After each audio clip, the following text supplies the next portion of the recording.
Welcome to the In Shape Fitness Show. I'm Coach Kim, and I am doing a podcast today about the 16th century and how we can learn and apply principles that Andreas Vesalius applied to medicine in his time period and how that equates to modern fitness consumption, and in some ways the wrong direction that so many of us are going in terms of sustainably managing our health and fitness, long-term health and fitness in modern times.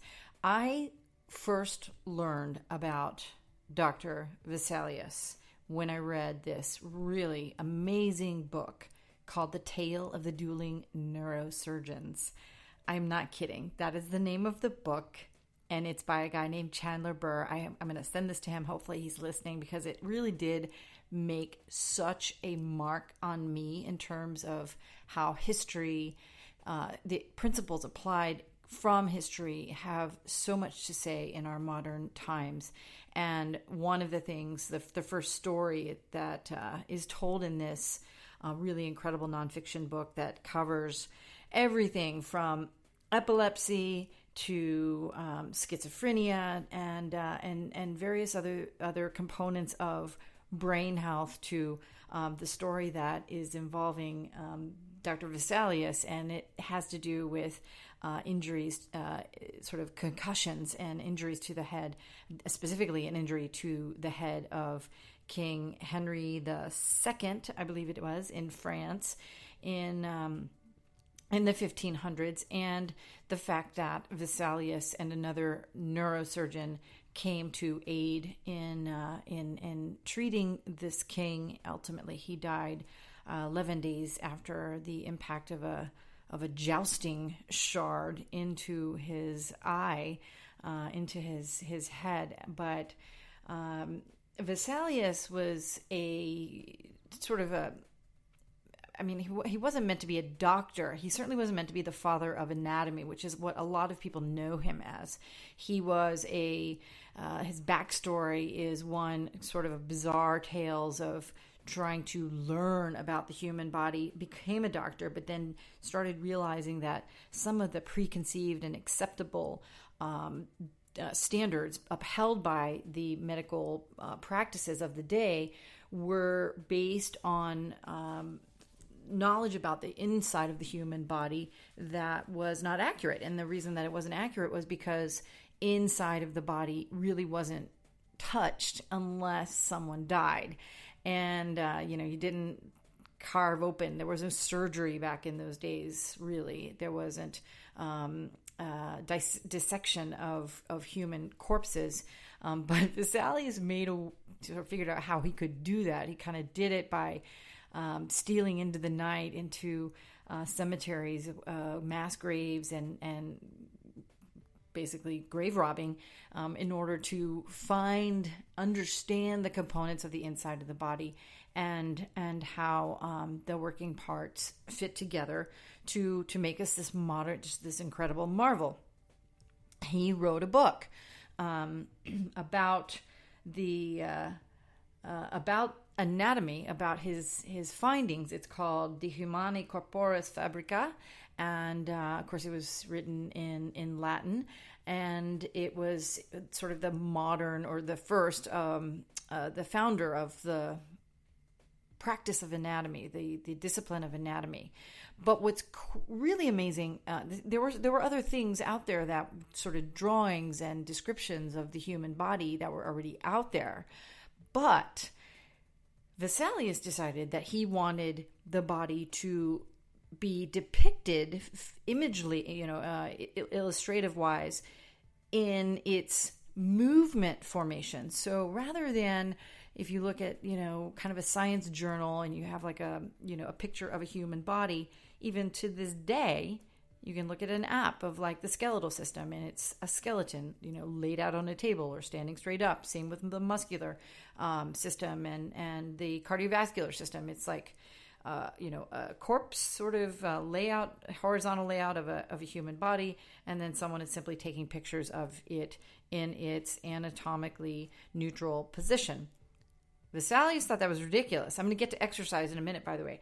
Vesalius thought that was ridiculous because the body is meant to move. So his depictions of the human body, and this is what made this piece of literature so incredible, and it is to this day one of the most valuable books ever produced, is because he depicted the human body in movement patterns. So in the pull of an arrow, in an archer's sort of lunge as it's aiming for a target, the reaching for something towards the ground, the expansive opening of the chest in perhaps a dance move. And I don't know all the particulars. I don't have enough money to buy the book, right? So clearly, even viewing a copy of this particular manuscript would be is out of reach for a lot of people. I've looked. I can't find it online. However, I just find it incredibly amazing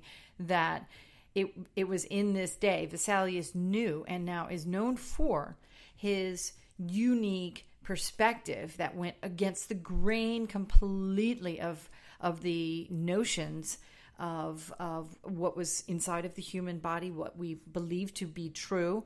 Everything up to that point was basically sort of formulaically designed by a different doctor who had made a lot of mistakes, as we learned through the time, about the human heart having 4 chambers, not 2, about the lobes on the lobes of the lungs, about the different components of the brain, and so on and so forth. Vesalius is known as the father of anatomy simply because of the risks that he took to deeply understand and question what was acceptable for his period of time.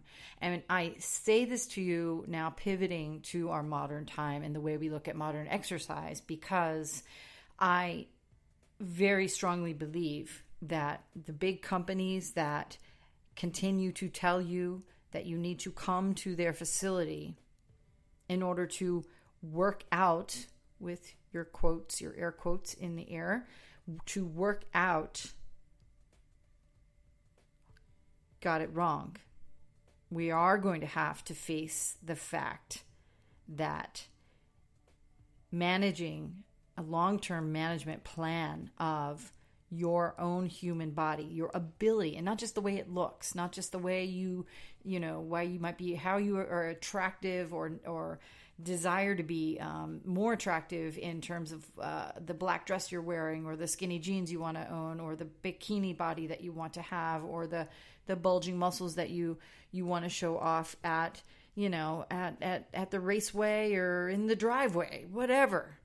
It's not about the way you look. It's about the way your body moves, and about the consequences of not moving as the course of modern lifestyles. We sit on our asses all day long.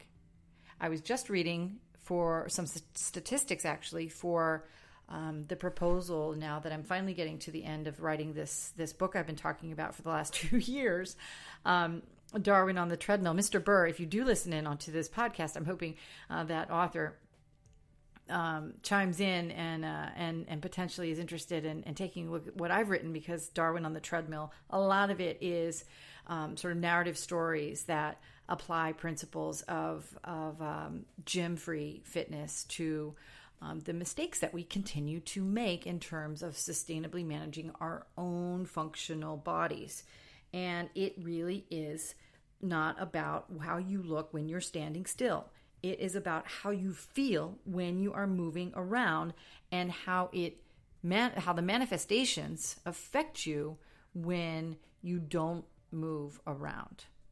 So really, really key differences in terms of what the gym is trying to do, what the gym is sort of marketing to you, versus a slightly deeper understanding of the function of the muscular system in concert with the skeletal system, which is also a part of the neuromuscular muscular complex system, which of course is related to your respiratory system because you got to get oxygenated blood into and through all of your soft tissues, and so on and so forth. And of course, it's all related, just as much to things that relate to things, components of your health, like your microbiome, antibiotic use, pain medications, and understanding of pain, so on and so forth.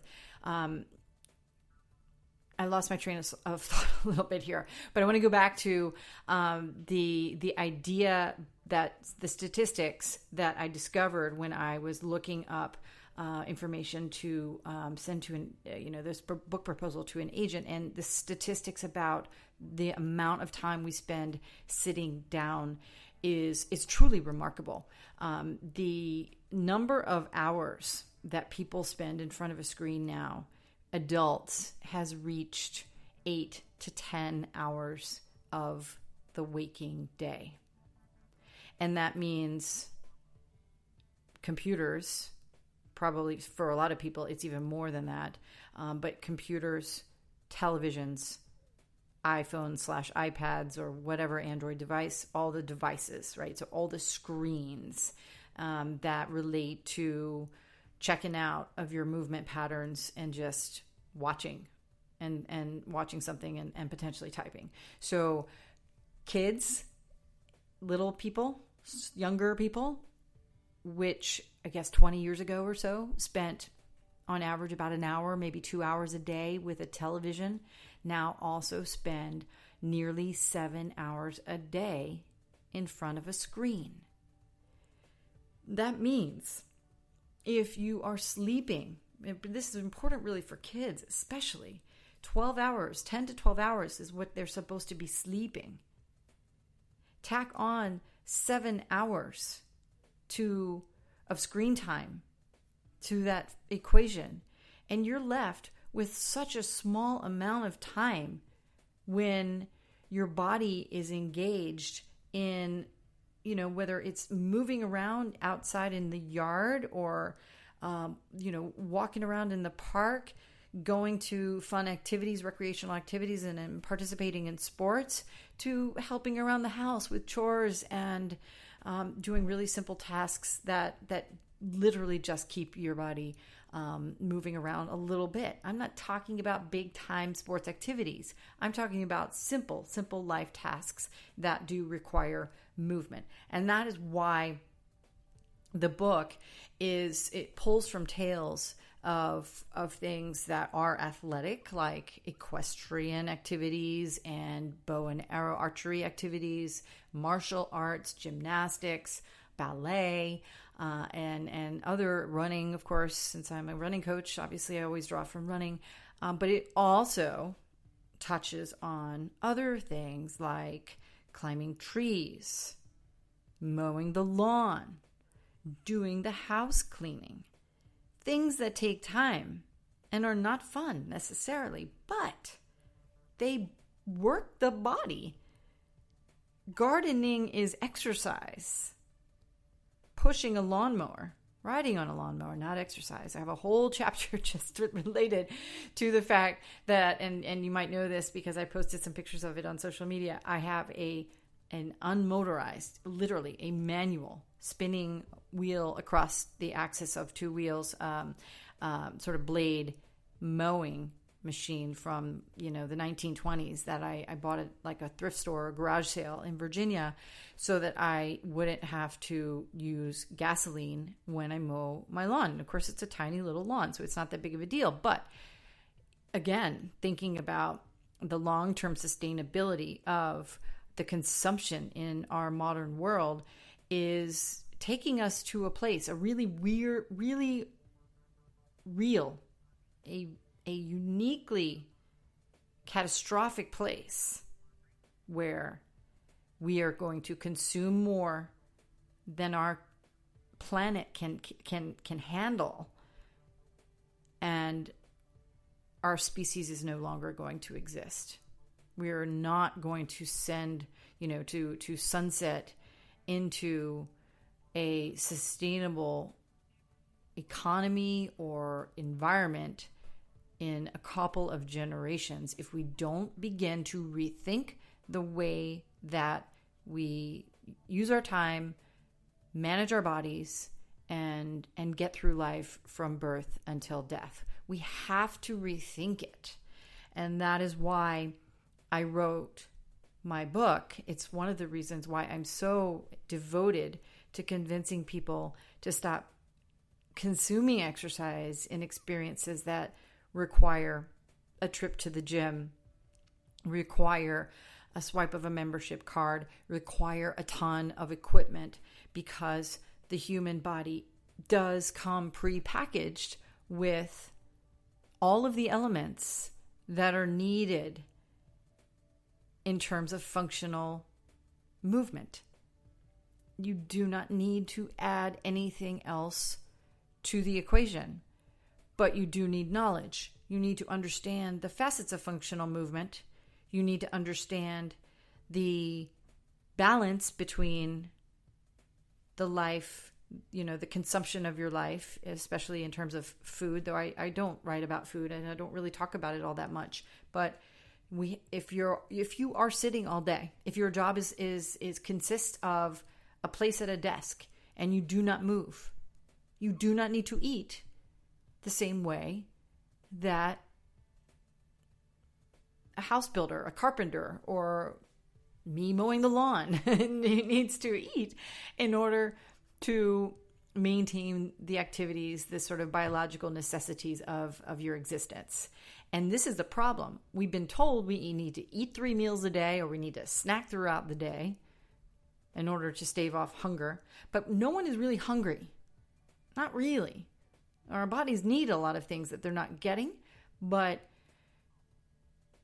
your activity level in terms of the ability to understand the things that you need to be able to do to enjoy your life without medical interventions and without suffering have been designed, or in the schematic in this book that I have written and that I am now trying to put out to the market. And it's not a recipe, it's not a how-to book for you to be in perfect shape, the best shape of your life. But at 50 years old, I realized that it is time for the way that I've evolved in terms of my own company and my own personal fitness to ensure that there's an audience out there. And I know you guys are out there because I see the number of listens of this podcast every week.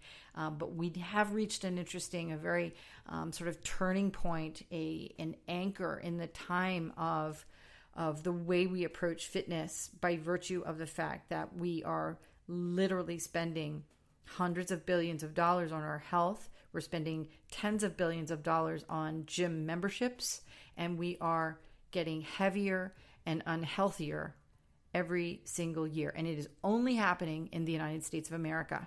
It is not happening around the world, because around the world, there are controls placed on companies. There is some interest placed in the hands of institutional entities, organizational entities such as the government, that make sure that the right information is out there for people to understand exactly what they need. We are not doing any of these things in the United States. It is a dog-eat-dog world in terms of corporate fitness. And as we saw just recently in New York City, there was a small little boutique for bicycling. It's a great idea. People go and they want to intense workout on a stationary bike, throw in some really cool clubby music, and some Manhattanites and Brooklynites that are really interested in the social scene, and cool teachers, and you've got a successful little small business. Well, as that successful small business got a little bit bigger, SoulCycle I'm talking about, it was doing really, really well. Guess what? It was doing so well that it was bought by a slightly bigger exercise company, called Equinox. Equinox is a luxury gym that was in a bunch of buildings in New York City. And not only did it have stationary bicycles, but of course it had a big gym floor, all the equipment you can think of. It had pools and fancy spa services, lots of really great amenities that basically make it a lifestyle choice for people. And again, okay, fine, that's fine. So that's fine. People go to gyms a couple times a week. If you listen to my last podcast on the In Shape Fitness Show, we talked about 3 kinds of workouts. There's the daily functional 5. There's a maintenance workout. Those 2 things you can always do in your home, and you should be doing one of the 2 of them every single day. And then there are those anchor workouts, which I call learning opportunities and social opportunities. They are anchors in terms of your exercise regimens for the week, and you might have 1 of them per week. You might have 2 of them per week.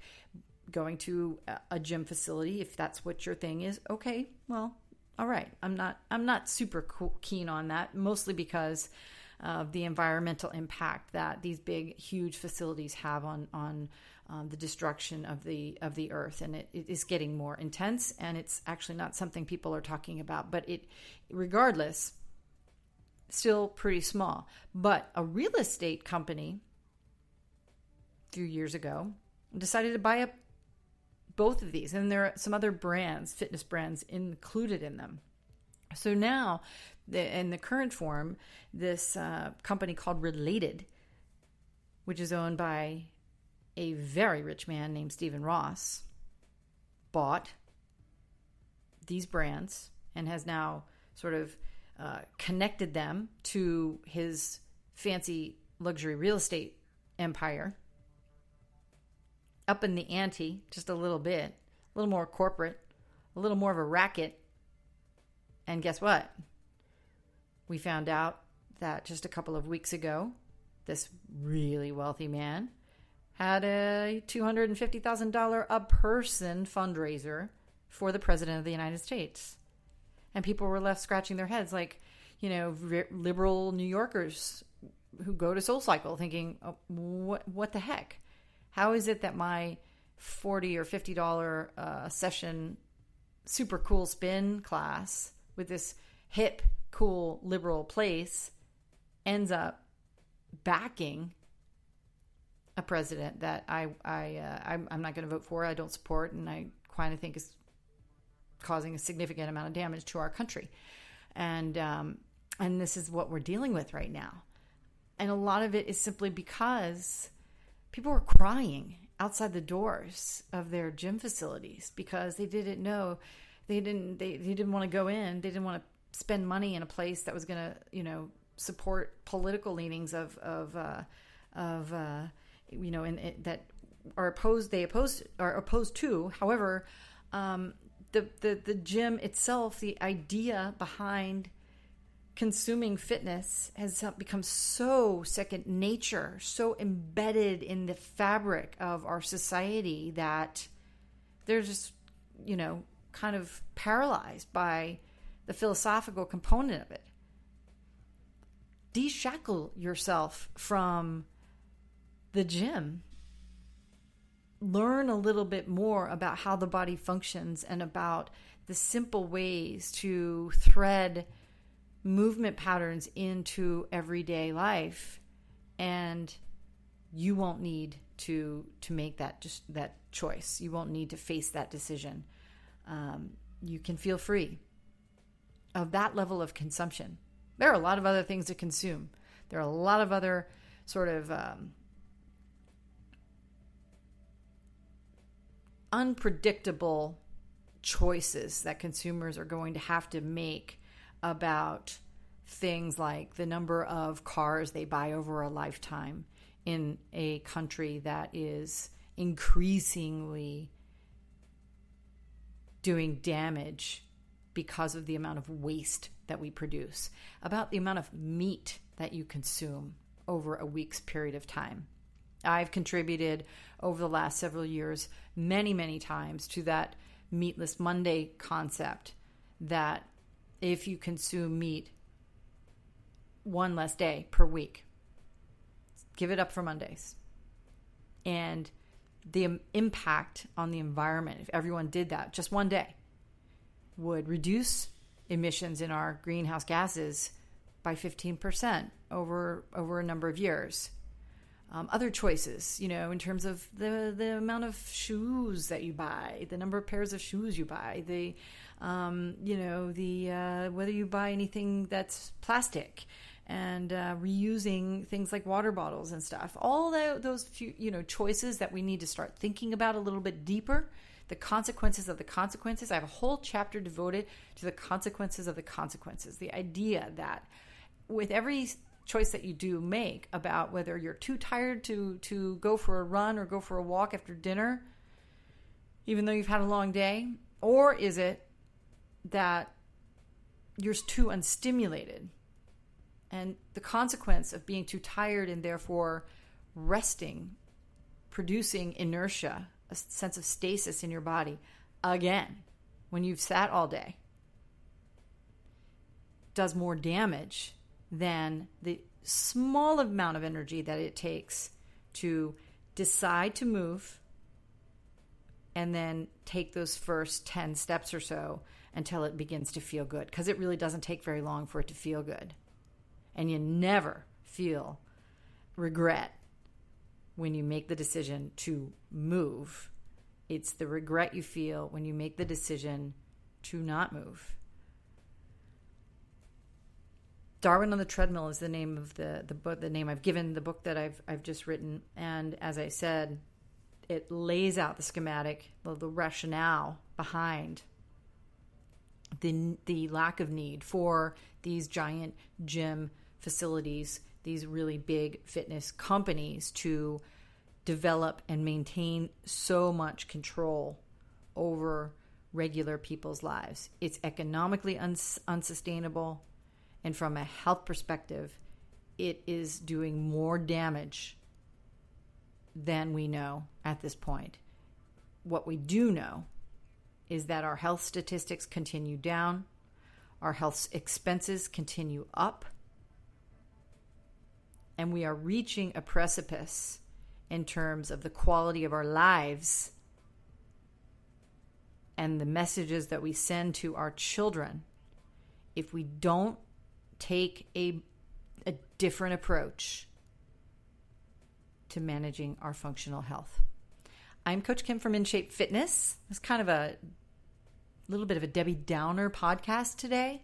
I promise next week will not be one. Next week is Labor Day. It's my last week away from New York City. I'll still be in Virginia next week for the final podcast of this summer. I promise to make it exciting because I'll make it about the turning point into the fall and how exciting and sort of a sense, even though it's the fall and the cold weather is coming, there is a sense of renewal at the beginning of the school year and the beginning of the fall. When things cool down, the oppressive heat is over, we can get back outside and hopefully enjoy nature a little bit.